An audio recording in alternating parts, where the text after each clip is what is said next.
if it's okay, Justin, I'd like to talk about that a little bit more and just say I think it's open. It's open for any size. It just has to be the right fit. And we have a question coming up that talks about things to think about. Sure. Risk tolerance. Any comments on that?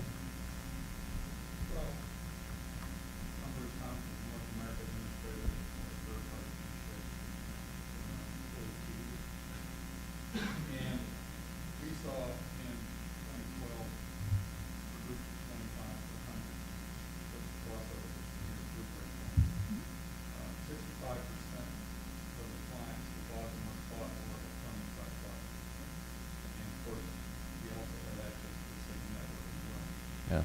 In addition to that, we have the other standard self-funded products that are available in the district, self-funded, which may or may not fit within the space on this. Good. Good. Thank you, Bruce.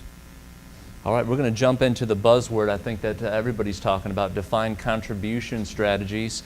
I'm going to go to Buddy with this question, and it is, where do you see defined contribution strategies coming into play in the private market and when? How much time do I have?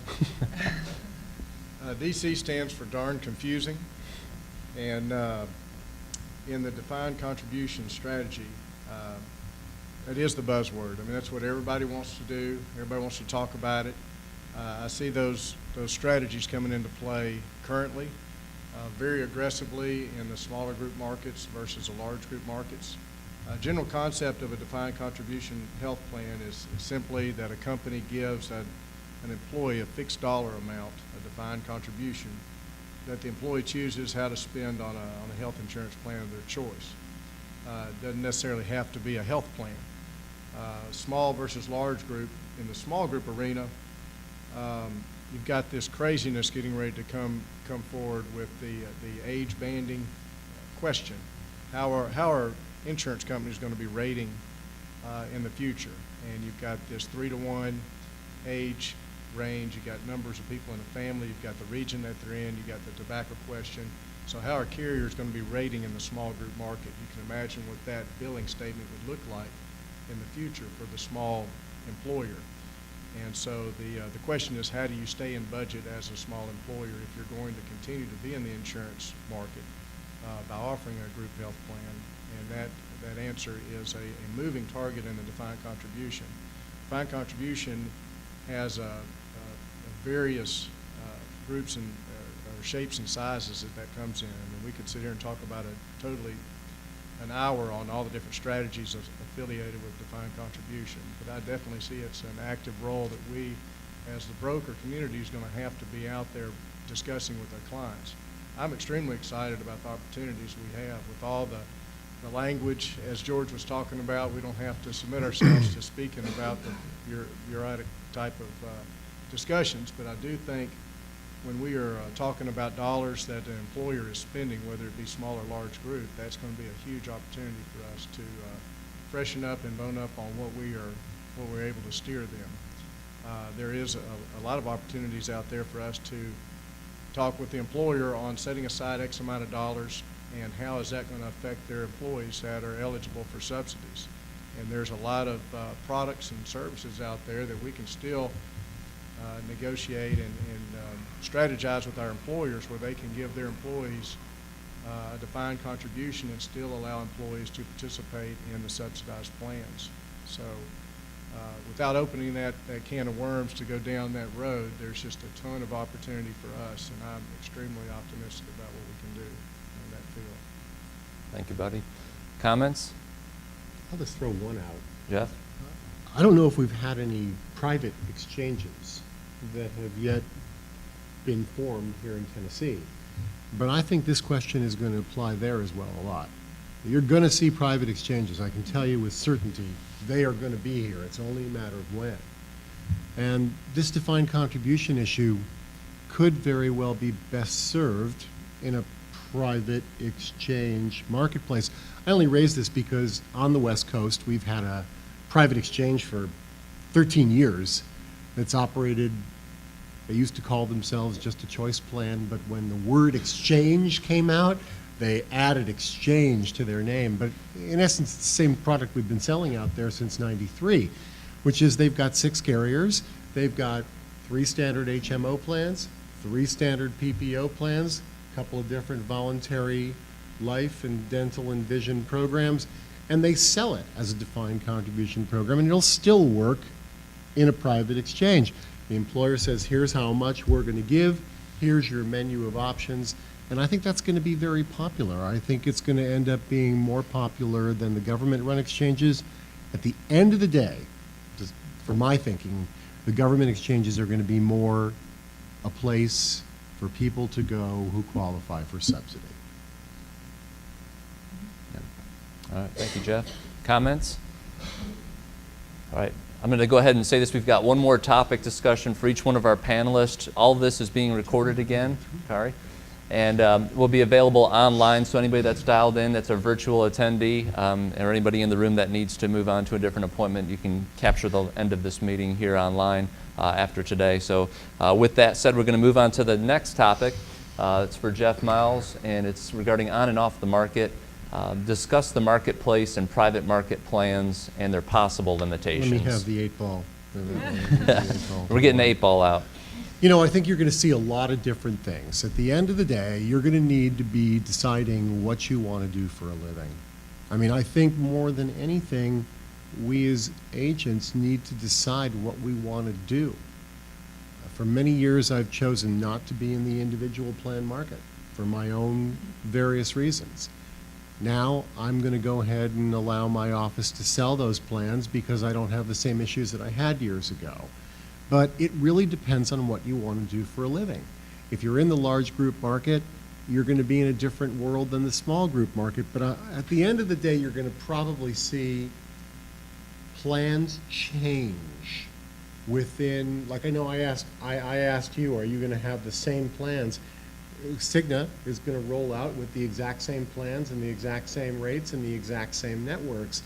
In California, the individual plans that are going to be sold from the same carriers we're all used to, they're only going to be offering about 1/3 of their network. That's the way they've chosen to try and keep the premiums down and keep the experience down. So I can buy a plan from Blue Shield of California in the commercial market and have all 44,000 of their doctors. But if I buy that exact same plan design in the exchange in order to take the subsidy, I'm going to have about 14,000 doctors statewide to choose from. So that's going to be a big difference. It's going to happen in some places, and I can tell you that's going to come here too. Ultimately, as these plans start to develop experience, ultimately that's probably going to be a direction that plans are going to go. I'm glad to hear that you guys are using your full network. That's great. Well, that's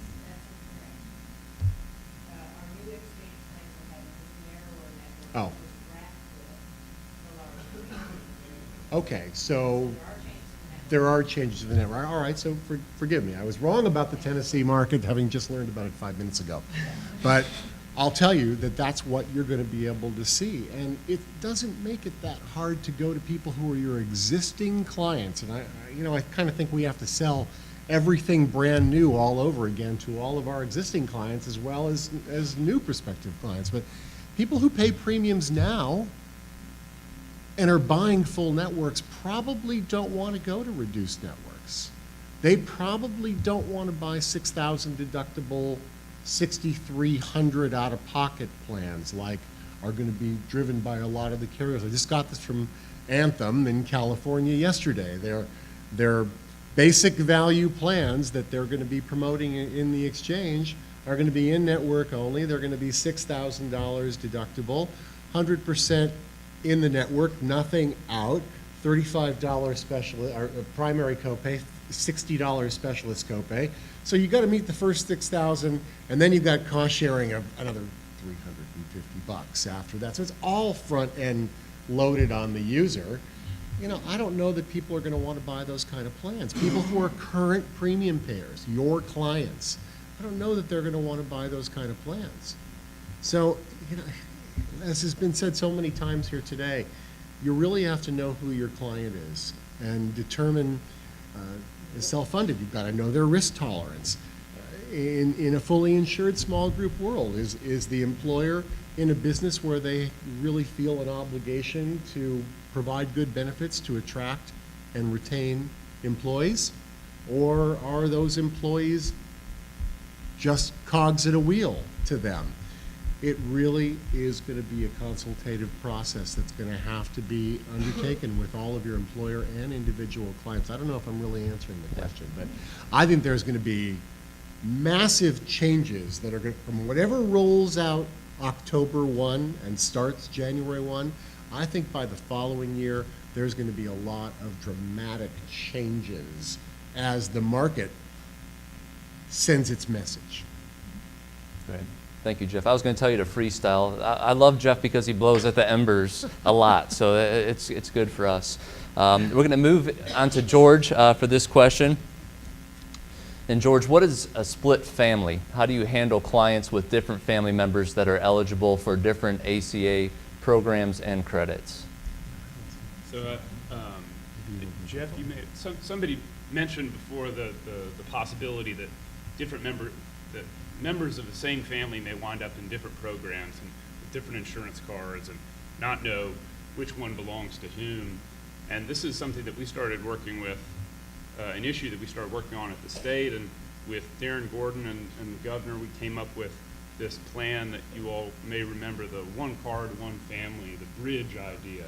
And happily, the state of California and their insurance exchange is going to do just this. And the idea is that within a family, just like one spouse might have employer-sponsored coverage and be ineligible for tax credit, the other spouse might be able to get a tax credit. In the same token, some of the different programs overlap pretty significantly. For example, the children's health insurance program goes up in most jurisdictions to about 250% of the poverty level, which is halfway up the ladder of the tax credit. So you could have, so you've got that on the children's side, but you've also got the old Medicaid categories, the old five-finger test, the age, blind, disabled, parent, caretaker, child, and pregnant, up to 6, I don't know. So those categories still exist, and their eligibility there is not only based on income like it would be in an expansion state, in a state that expands its Medicaid program based on the income qualification. Those programs still exist right here in Tennessee. So you may have the scenario that brings it home and is going to be very common, we're going to see with a lot of frequency. You're going to see a family of 4, father, mother pregnant with 1 child. When they go and let's say they're at 150% of the poverty level, so they're making somewhere below the median income in the state, somewhere around the high 30s, mid 30s, somewhere in there. So this is a low income family. They don't understand insurance, and they go into the insurance exchange. The father's going to be eligible for a tax credit. The mother, because she's pregnant, is going to likely be eligible for Medicaid, for TennCare. Then she'll remain in that program until 60 days postpartum. The newborn will remain also in Medicare for the first year of its life, and the child, the older child, will be in CHIP. What happens is 60 days postpartum, the mother moves back into the tax credit program with the father. The newborn is in Medicaid until age 1, at which point it rolls over into the CHIP program. These changes, every time that happens, it's a new insurance card, it's a different network, it's a different delivery system, it's new, it changes the cost sharing and premium subsidy, it changes the deductible. You have opportunities to re-enroll or enroll in different plans, and the idea that Tennesseans are going to be able to navigate this seamlessly is ludicrous, right? I mean, this is the complexity here is pretty mind-boggling. And the example of the family of 4, that's the easy example. You start adding adult dependents or disabled, and it just gets really, really ugly. So I think this is a prism for viewing the potential for complexity here in this reform. And I think that the reason why I wanted to speak to it is because I think that it's something that's not, it doesn't come home to the complexity embedded in this law in this reform doesn't, this is where the real complexity lies on the individual side. And we've hit on a lot of employer stuff, but on the individual side, this is a story that's not well understood yet. Give it a few months into 2014, and there'll be plenty of Wall Street Journal articles about it. But I think that as we move forward, I think it's going to be, as we watch this develop, and as we see the changes implemented, we're only making guesses and hypotheses about how this is going to work. There are going to be much more ugly examples that come through the woodwork, so to speak, that nobody could have anticipated. And so I think that the lesson here is that healthcare reform is going to be a long road. And the changes to the insurance market, the new implementing regulations under the law are just the first set, right? And we don't even have them all yet. But there'll be many changes, many more changes to come down the road. I think, like Buddy was talking about with the $2,000 deductible limit in the small group market, the likelihood that that sticks around forever and is immutable, who could say? We'll shake our crystal ball, but I think we'll see a lot of changes. So in terms of how that impacts your business, the key is to stay as current as you can, to stay on top of it and pay attention and look for opportunities as they develop, as the rules change, and as new circumstances come about. All right. Thank you, George. All right, we're going to move on to Kari, and it goes back to her discussion earlier on the fully insured to self-funded and some of the pitfalls that brokers and employers need to be cautious of when taking a fully insured group to an ASO contract. Sure. So the biggest thing, and Jeff made the comment about risk tolerance. People need to understand a self-funded product does work a little bit differently. When you're talking about a self-funded product for a smaller employer, you really need to make sure you understand what the financial exposure is. That's first and foremost the most important thing. So you want to make sure you understand what the individual stop loss is, what the aggregate stop loss is, and how those reimbursement models work. That's just kind of one of the first things, because sometimes you can have a self-funded plan that has immediate reimbursement, which manages and controls the cash flow for the client. That can be very important. Other stop loss provisions may actually be more of a after the fact reimbursement model. So if you have a shock claim, the client's on the hook to pay it, then work with their administrator to get the money back. For smaller employers, you got to watch out for that, and kind of how that reimbursement model works, and so that helps them control their cash flow is very important. Also, you want to look at the total financial exposure and make sure you understand kind of what their max costs are going to be. So there's a concept of the expected cost and the max cost, and when you're working with a smaller client, you need to make sure that they're fully aware of what those max costs are, again, so that they can plan for that financial liability. And then another very new concept for self-funded versus fully insured is the terminal liability. So if they've got a plan, as you guys all know, there's a gap between when you actually incur the service and when the actual payment happens for that service. So if you're in a self-funded plan today, you can have services that are rendered in, just say it's a January plan, in December, and then if you term that self-funded plan, you're going to still be responsible for paying claims in January, February, March for services that were incurred in December. So we call that run-out, terminal liability, and all that. So you need to make sure you understand what the terminal protections are as part of that self-funded plan, and again, that goes back to those max costs. What is that maximum cost that they need to plan for? So there are different product types in self-funded. There's been reference a few times to level-funded product, which has level-funding products typically have a lot of that built in. So you pay max costs, and so it's very predictable, and you can plan it. Terminals are all built in, so they don't need to understand how the terminals work.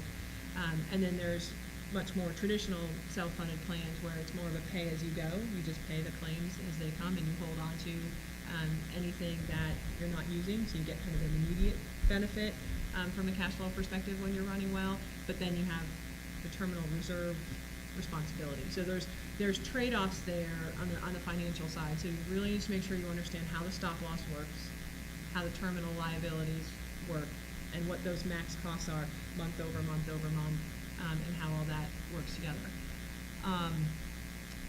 So another couple of things to think about. So, that's kind of as you're going into a self-funded plan, things to think about. Then there's some things you need to think about upon the renewal. What's that renewal going to look like? You want to make sure you understand if there's any risks around lasers.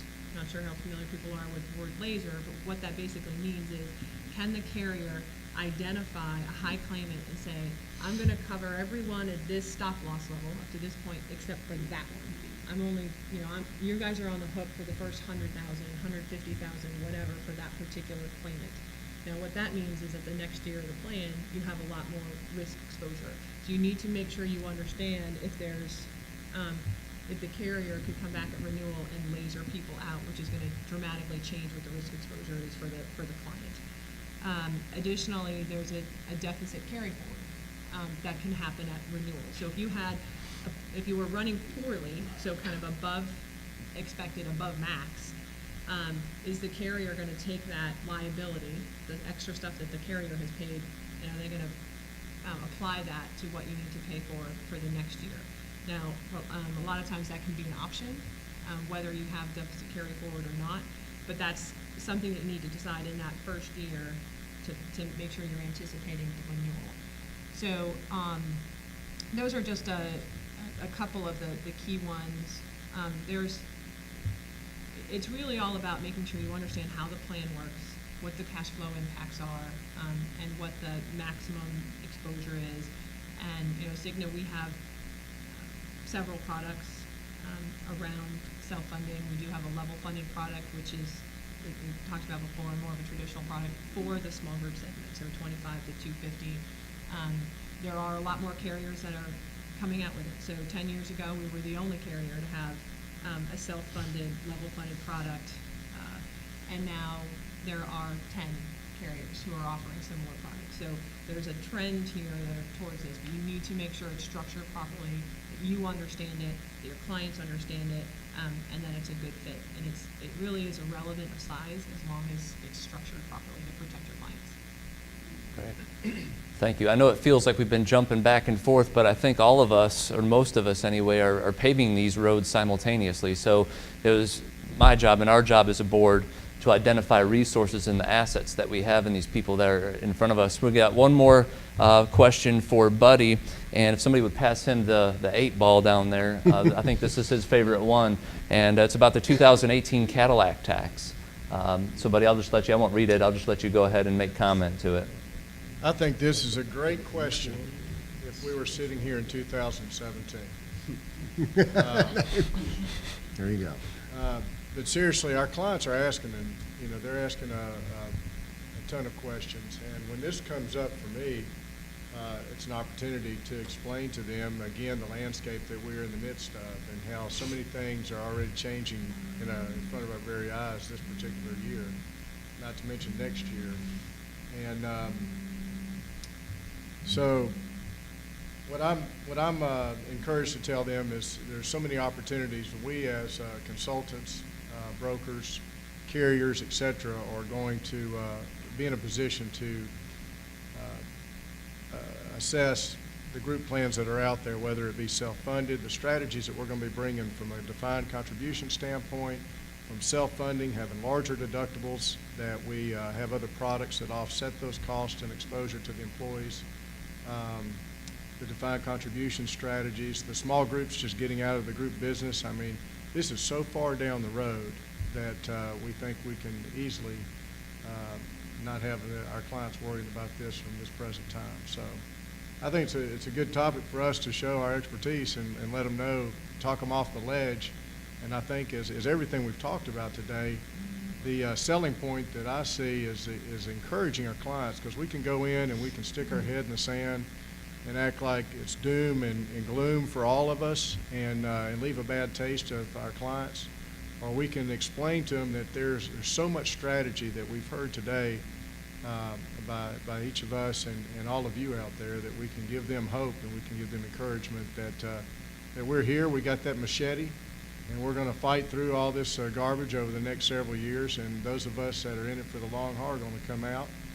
And like I said earlier, I'm excited about the opportunities, and I think our clients can really benefit from us having that positive attitude and realizing we do have a lot of answers now. They may still be a little gray, but they're not as dark gray as they were where we were at the end of last year when the election happened. So I'll leave that with y'all from an encouragement standpoint.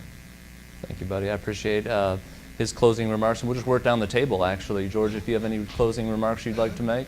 I'd just like to echo what Buddy just said. It just occurred to me, and I really didn't draw the right conclusion from the split family example. You know, there's the doom and gloom conclusion you can draw from that is you got to get a PhD in social services to advise anybody about how to navigate the healthcare reform on the individual side. So you just write it off and forget about it and retire or something.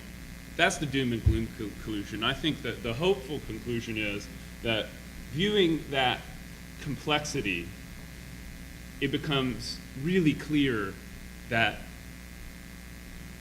advice, trusted advice from someone who has the time and the resources to study these things, and not all the advice is going to be perfect all the time because these things are complex, but the role of the agent in the health insurance market is only going to become more important as complexity in the market increases. And so I think that echoing what Buddy says about staying on top of it and riding it out for the long haul, I think those two together make for a really hopeful vision. And I would just say with any great change comes great opportunity. And it's our jobs to figure out where that opportunity is with the change that we know of and the change that we don't know of, and we have to be on top of it. We've got to respond to it. And, you know, we have to start thinking differently. We talked a lot about different strategies that you can employ, and you have to embrace those and not be afraid of them. And make sure you understand them and willing to sit down and have those conversations with people because they're going to need it. This is a confusing industry. I think it's only gotten more confusing. I do believe the role of the agent and the broker it's real. It's going to be there, and it's going to be even more important. And so I think that's what you have to just figure out how you're going to go after it and go after it. You also have to recognize that who your competitors are today might not be your competitors tomorrow. So it's True. No, it's true. So you have to watch out for, you know, those surprises. So you can't be stuck in the paradigm that you're in today of, all right, well, I always competed against, you know, these three firms. Well, this is, you know, when there's a lot of these changes, there's people outside of our industry who are thinking of, okay, there's opportunity in here, and I'm going to figure out how to start from the bottom and build it up, and I'm going to do it differently, and I'm going to sell myself differently, and you have to watch out for those, and you have to be aware of them. And that's just kind of the world that we live in. So, I mean, I think it's exciting. I'm excited to be in this industry at this time. I think there's a lot of opportunity for all of us. You just got to figure out what your play is and go hard at it. Kari, are you calling out the tax preparation? I did this. You pointed. It was on video, too. Okay, what's next? Well, you're all better than community organizers. Let me just say that. You all know way, way more. So if you've decided to stay in this business, you know, recently Aflac released a survey that said some astronomically high number of their brokers said they were going to get out of the business. And some of the people in here may be thinking, I won't ask you to raise your hands, but make a decision what you want to do with your time. Do you want to be in the small group? Do you want to be in the large group? Do you want to be in the individual world? Do you want to work with tax? You really need to closely define what you choose to do in the upcoming market changes. Other predictions I'm going to make is that Kari's right. Carriers are jumping into the self-funded business to smaller groups. I'm going to predict that in the second half of 14 and early 15, you're going to see a returning product called minimum premium, which, unless you're really an old-timer, you might not know about. But it's going to be used for as a quote-unquote mock self-funding vehicle for employers who don't have risk tolerance. I would say that's probably the best way to describe it. I have clients that are asking me for things like this. We'll pay the premium, but we want the experience data, we want a refund if we earned it. I think that's going to be a product that's going to come on strong, maybe down as few as 20 or 25 lives as well. But I think the most important thing is, persevere. Learn everything you can. You're NAHU members, all of you. There are enormous resources available on the NAHU website that most members do not take advantage of. Amazingly good stuff that's on there. If you just go poke around in the website, you'll find a white paper there that maybe is exactly what you wanted to give to that client who called the other day asking for something unbiased. So I encourage you to do that. My final thought is 2014 is the last election cycle that we are going to have to try and change what's in front of us right now. It is still possible that if the 2014 election swings a certain way, I won't say which way, that a tremendous amount of the onerous stuff that's out there could really be softened.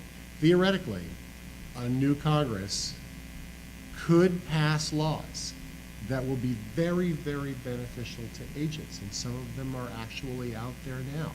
There are bills out there right now to take us out of the MLR formula.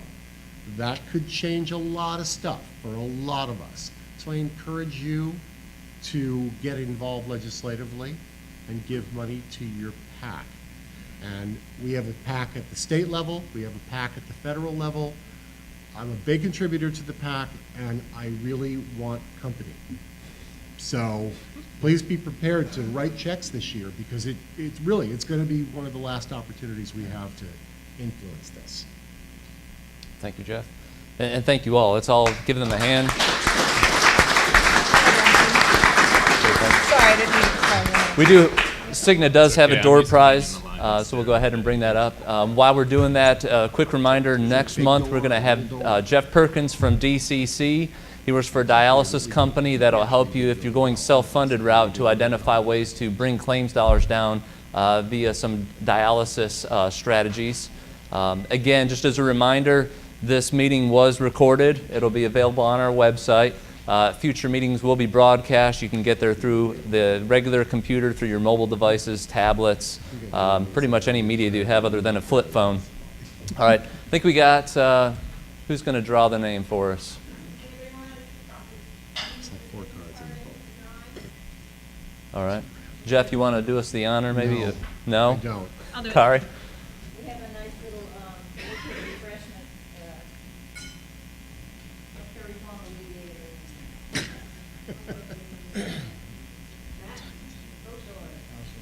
All right. Great. All right, thank you all again. Hope this was educational. You can reach out to the individuals at the front of the room. We've got all their contact information on mthu.org. And again, the conversations will be on LinkedIn. Thank you very much. If you make a defined contribution into the private exchange, then they're taking employer money and buying an insurance product. And that's So I've met, I've met. You know Bob. I know Bob. Right, he's a great guy. I love So Bob. when I worked